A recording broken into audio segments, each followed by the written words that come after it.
Hi, this is Lance at the My Four Sons warehouse, and for the next few minutes I'm going to go over the checklist that we cover with you when you call us on the phone.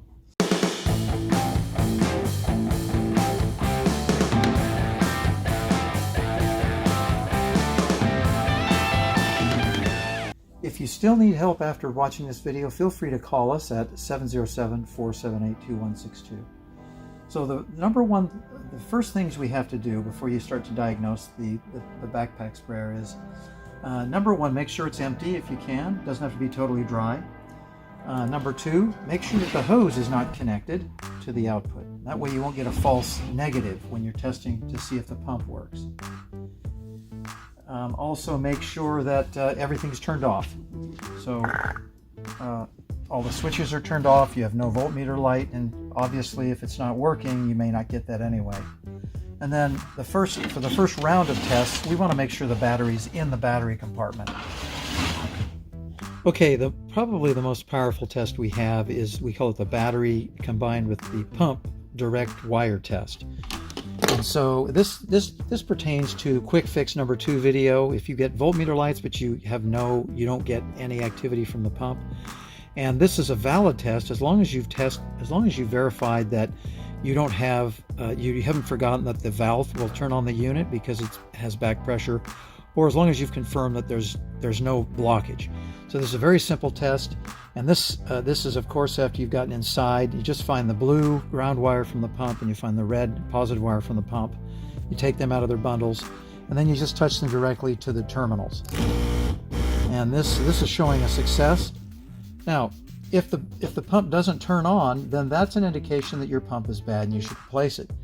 This doesn't always mean your pump is in perfectly good shape, but it's a good indication that you have your battery is good. Now, the surefire way to verify that your battery is good is in case you have a digital voltmeter, and this is just a cheap one, but it's good. You touch the black probe to the blue, red to positive. And a good voltage range is at least 12.3 volts, maybe as high as 14 if you just pull it off the charger. Now, if you don't have a voltmeter, digital voltmeter, this voltmeter here is inside and it's showing on the panel. But we're just going to show you what happens if you want to be able to test your battery just using the voltage, your voltmeter. You basically just come in, touch the blue to blue, red to red, and that's showing red and green. This isn't as accurate as a digital voltmeter, and if this voltage is much below 12.3, you're only going to get the red light. So again, this shows that we have a good battery. We just showed the test that you can do for quick fix video number 2. That's the direct battery to pump wire test. Now we're going to get into quick fix number 1, which could also have those as issues, but and then make sure that when you start quick fix number 1, we said this already, you don't want to have any hose on the output attached so that you don't get a false negative from back pressure. You want to make sure the unit's turned off, okay? Okay, and you want to make sure the battery's in place, and then this one's obviously an operational one. That's why we had it come on. All right, so the very first thing you do is to make sure you have a good voltmeter. Notice there's no light in the corner at this point. I'm going to plug this in. You get a green or an amber light. That is an indication you have a good charger. So once you know you have a good charger, now what you want to do is we're going to plug this in to the charger port. And the reason we're going to do this is to see if notice when I plug that in, the light turns red. And that's a good sign. That means I have a connection from the charger to the battery, and probably a good connection from the battery to the switches. So when it's in this condition, I'm going to disconnect the battery, take the battery out, just so now notice that light turns green because we have an open circuit. Now we're going to test to see if the switches are good and if the pump is good. And the way you do this with a parallel system is you just turn on the rotary switch and slowly rotate it right. Notice you get the green and the red lights. So that's a good sign. That means all the switches are working, the voltmeter, the pump. And if you have a problem, that means you can now start focusing on the battery and the battery connections. If I turn on the red switch directly, I get a pulse, and that's good too. You can hear the pump going a little bit. The reason it pulses is the charger can't deliver the full amp So again, that confirms that your switches are good, your voltmeter is good, and your pump is good. And if you have an electrical problem, you now can begin focusing on the battery and the connections from the battery to the rest of the circuit.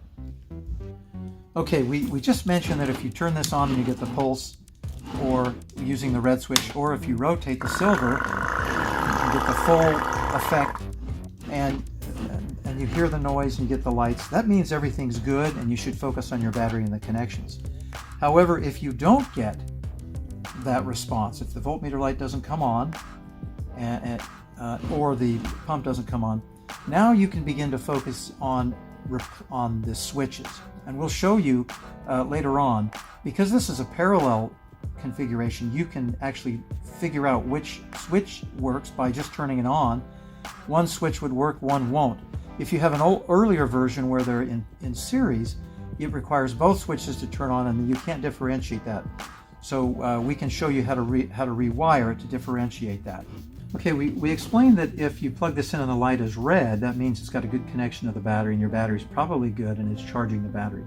In this case, it's green because we've taken the battery out of the compartment. That means there's either an open circuit or your battery is bad. There's one other condition with this light that's good for diagnostics, and that is if you plug this into the battery and it's flashing red, that the circuit is telling you that it feels the battery is somehow suboptimal or might need to be replaced. One last thing we're going to do with the charger is we first plugged it into the AC, then we plugged it into the base. Now we're going to do the third way to configure it. We're going to unplug this. And notice that light goes from green to red to no light. Now the reason it did that, it has a capacitive discharge, and that basically means, again, you have no connection between the charge port and the battery. Now watch that light color when I put a battery back into the compartment, if I can do it quickly enough. Notice it turns green.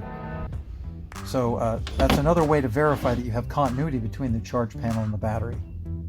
If you don't get that light, when you put, obviously if you don't get that light, then that means that you again need to focus on the battery and the wires and the circuitry that connect to the switches. Okay, if by using the charger you've discovered that you've isolated the problem down to either of the on-off switches, if you have a parallel wiring system, you already know which switch it is because one will work and one won't.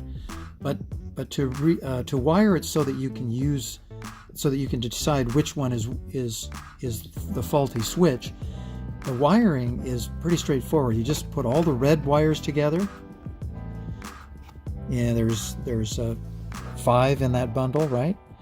You put all the black wires together, and you put all the blue wires together. Now there's a couple of tricky parts to this. The blue wires, you want to have all the blue wires together. Now in this case, you also have a blue wire coming from the pump, and that's the ground wire, and that should be attached to the other blue wires. Now in some cases that wire is black or green, so the blue bundle will be all blue, or those blue will all have one green, or they'll have one black. And of course that one black that you have from the pump will not be attached to these other black wires. Now if the ground wire is attached to all the other black wires, you know you're bypassing the switch, and as soon as you put the battery in, it will turn on your system. One other exception here is we have the wire that comes from the fuse that's isolated with the rotary switch. That has a compression fitting on it. It's just 2 wires, but again, the rule still follows that all red wires are attached. And once you have it in parallel, now when you turn the system back on, it should give you the ability to determine which switch is bad. And once that switch is bad, just give us a call. And we want to remind everybody that these videos are only for just to help you quickly come to a resolution of any problems. And normally we go over this exact in this same sequence on the phone. But if by following this video you don't find that you come up with the answer, give us a call and we can help you get through this in just a couple of minutes and get you back up and running.